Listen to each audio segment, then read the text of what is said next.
नमस्ते दोस्तों, मैं Davinder Singh, chartered accountant, simplifying GST.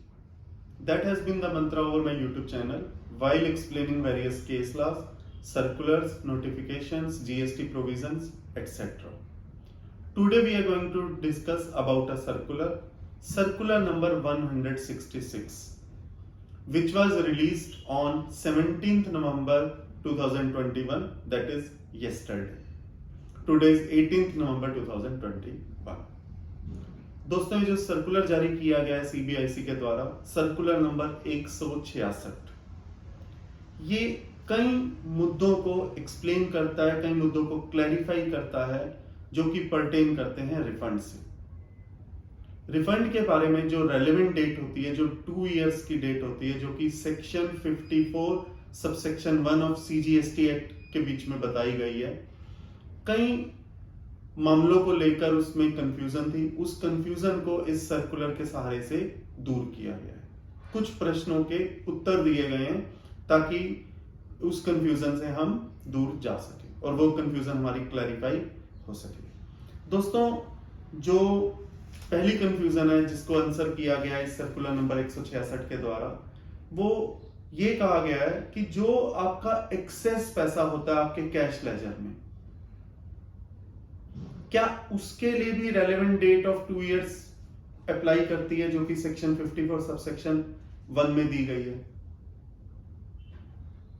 क्योंकि जैसा कि हम जानते हैं 2 साल की 2 years after the relevant date you can not apply for refund.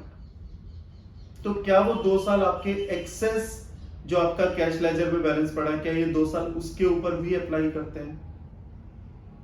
दोस्तों, जैसा कि आपका पैसा, अपना पैसा यदि बैंक में पड़ा हो तो क्या 2 साल के बाद आपका उसके ऊपर राइट नहीं रहेगा? ऐसा नहीं है. उसी प्रकार से यदि आपके कैश लेजर में एक्सेस बैलेंस पड़ा है तो that is nothing but your cash. For that limit of 2 years will not apply and you can apply for refund. आप जब भी चाहेंगे उसके लिए आप रिफंड अप्लाई कर सकते हैं और उसके ऊपर 2 इयर्स की जो लिमिट है, जो रेलेवेंट डेट है, जो सेक्शन 54 सबसेक्शन 1 में लिखा हुआ है, वो अप्लाई नहीं करेंगे. और आप ये जो रिफंड अप्लाई कर सकते हैं वो आप RFD 01 भरकर अपना रिफंड अप्लाई कर सकते हैं. जबकि ओरिजिनली आपका अगर एक्सेस कैश लेजर में रिफंड था तो आपको जो अप्लाई करना था, ओरिजिनली ये GSTR 3 के थ्रू अप्लाई करना था. आपको RFD 01 भरने की भी जरूरत नहीं थी. बट क्योंकि GSTR 3 कभी भी इंप्लीमेंट हो ही नहीं पाया, इसलिए आप इसका रिफंड RFD 01 के थ्रू क्लेम कर सकते हैं. ये पहला क्वेश्चन है जो कि सर्कुलर नंबर 166 के द्वारा आंसर किया गया. सेकंड प्रश्न है, आपको जैसा कि मालूम होगा, यदि रिफंड का अमाउंट 2 लाख से कम हो तो आपको एक सेल्फ सर्टिफिकेशन देना होता है कि आपका ये जो इंसिडेंस ऑफ टैक्स है ये किसी दूसरे व्यक्ति पे पास नहीं किया गया है. और आपको सीए का सर्टिफिकेट देना होता है यदि रिफंड का अमाउंट 2 लाख से ज्यादा होता है कि इस टैक्स का इंसिडेंस है वो किसी दूसरे व्यक्ति पर पास नहीं किया गया. तो क्या इस केस में भी जब आप रिफंड क्लेम करना चाह रहे हैं अपना एक्सेस कैश लेजर में, क्या इस केस में भी आपको सर्टिफिकेट देने की जरूरत पड़ेगी? Self certification if refund is less than 2 lakhs rupees, or CA certificate if refund is more than 2 lakhs. Whether this certificate is required as written in rule 89 sub rule 2 clause M or clause L, whatever the case may be. दोस्तों, क्योंकि इसमें कोई incidence of tax का कोई मुद्दा ही नहीं है, आपका अपना बैलेंस है, आप रिफंड क्लेम करने जा रहे हैं. There is no transaction which has taken place. This is just that you have deposited more in your cash ledger and now you want that cash back. So there is no need for any certificate. Even if refund is more than 2 lakhs, no certificate of CA required. Refund is less than 2 lakhs, no self certification required. No such certificate is required as is required in other refund cases.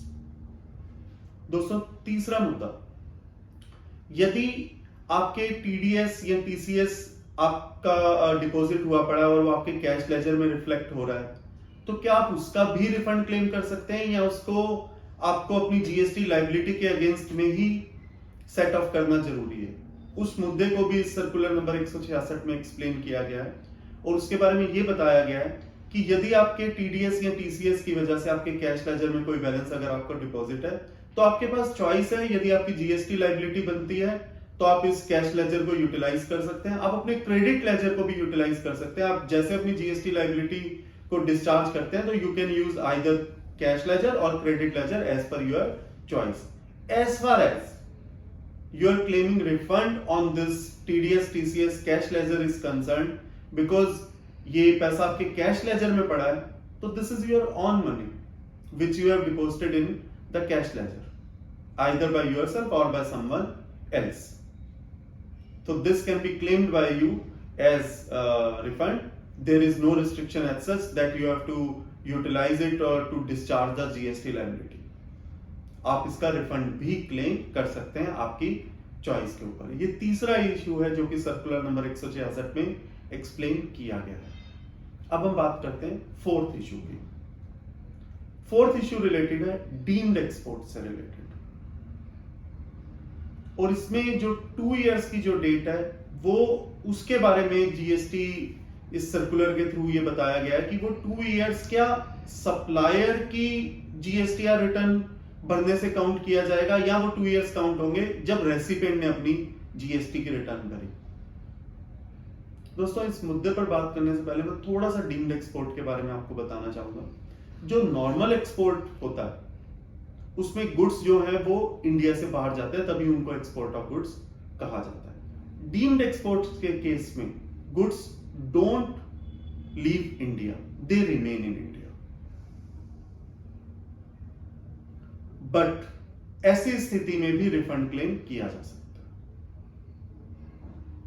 जो इससे relevant notifications है वो notification number 48/2017 and 49/2017 है, और जो इससे संबंधित जो सर्कुलर है वो सर्कुलर है 14/14/2017 जो कि जीएसटी सर्कुलर है, जो कि इशू किया गया था 6 नवंबर 2017 को।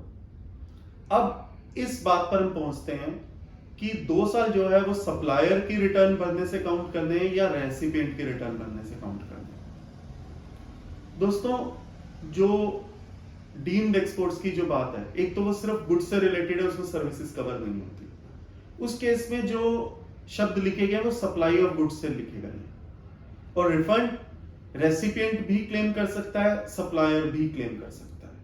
रेसिपिएंट अगर ये लिख कर दे देता है कि मैंने इसका आईटीसी क्लेम नहीं किया है और मैं इसका रिफंड क्लेम नहीं करूंगा, तो वो ये ऑप्शन सप्लायर के पास भी पहुंच सकती है कि वो ये रिफंड क्लेम कर सकता है। This refund can be claim either of the two, either by recipient or by supplier. Both are free to do so, provided if supplier is claiming the refund, then recipient has to give the certification that he has not taken the ITC, as well as he will not claim the refund later on.